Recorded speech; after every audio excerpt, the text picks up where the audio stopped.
Hi friends, welcome back to my channel. Happy Storytime Sunday.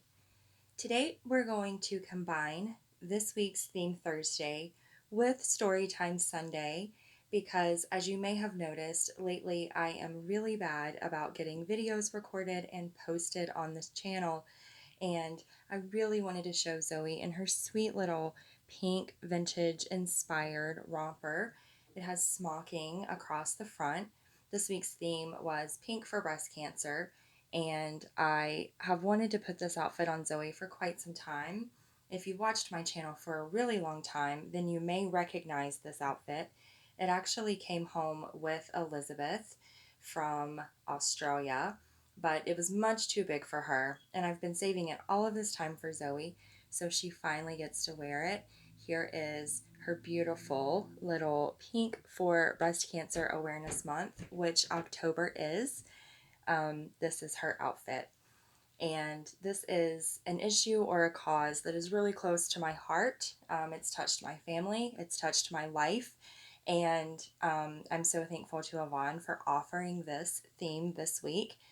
And I could not miss the opportunity, even if I did miss the upload day. I could not miss the opportunity to share Zoe with you. So here she is in her beautiful little smocked Rosalina romper. And today for story time, we wanted to read this book to you. This book is called Georgie, and of course, October is also the month of Halloween. It's my favorite holiday, and I have this great little vintage book called Georgie. It's by Robert Bright. It is a lot longer than a lot of the books that I normally read, but I could not miss the chance to share this with you. So here it is. As you'll see, the pages are quite old and it's practically falling apart.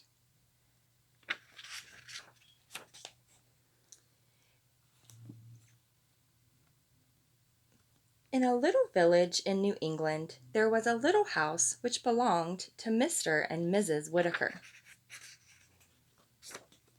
Up in the attic of this little house there lived a little ghost. His name was Georgie.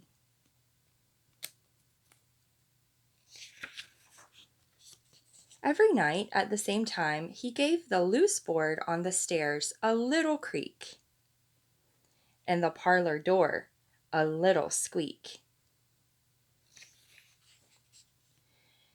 And then Mr. and Mrs. Whitaker knew it was time to go to bed, and Herman the cat, he knew it was time to prowl.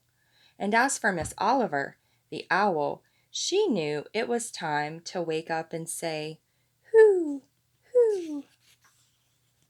And so it went, with everything as it should be, until Mr. Whitaker took it into his head to hammer a nail into the loose board on the stairs, and to oil the hinges of the parlor door. And Mr. and Mrs. Whitaker didn't know when it was time to go to bed any more, and Herman, he didn't know when it was time to begin to prowl any more. And as for Miss Oliver, she didn't know when to wake up any more, and went on sleeping. And Georgie sat up in the attic and moped. That was a fine how do you do.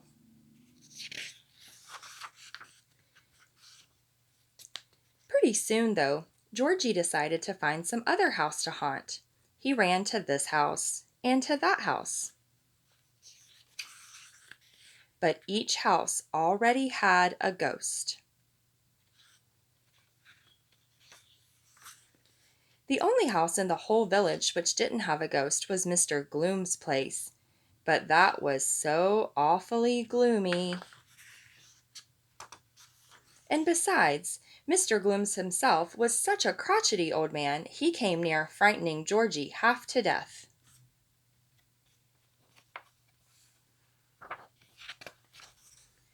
So Georgie ran away to a cow barn where lived there a harmless cow. But the cow paid no attention to Georgie. She just chewed her cud all the time, and it wasn't much fun.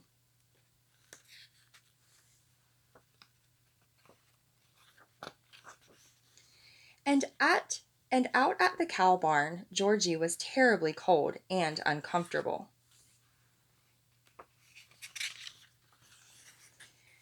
But what with the dampness from the rain and the coldness from the snow, something happened to that board on the Whittaker stairs and the hinges on the Whittaker parlor door. It was Herman who discovered it and told Miss Oliver. She woke up with a start. Miss Oliver flew right over to the cow barn to tell Georgie that the board on the stairs was loose again and that the hinges on the parlor door were rusty again. What glad tidings for Georgie! He ran right home, lickety split. And so, at the same old time, the stairs creaked again, and the parlor door squeaked again. And Mr. and Mrs. Whittaker knew it was time to go to sleep again. And Herman, he knew when to begin to prowl again. And as for Miss Oliver, she knew when it was time to wake up again and say, "Whoo, whoo!" Thank goodness. The end. Thank you so much for watching this week, and I hope you've enjoyed this sweet little vintage story.